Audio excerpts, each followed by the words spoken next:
Cara aliran yang bisa menentukan sebuah aliran benar atau tidak, sebuah aliran baik atau tidak, itu adalah kewenangannya ada di MPU. Iya.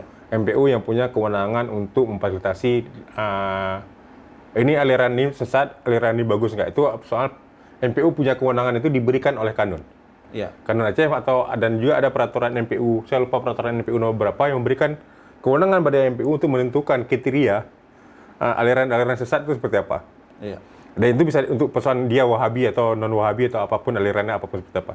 Tapi dalam konteks masjid ada satu lagi, namanya Dinas Syariah Islam. Iya. Karena masjid untuk pengurusan izin masjid ada di mereka, bukan pengurusan izin masjid ada di MPU. Iya.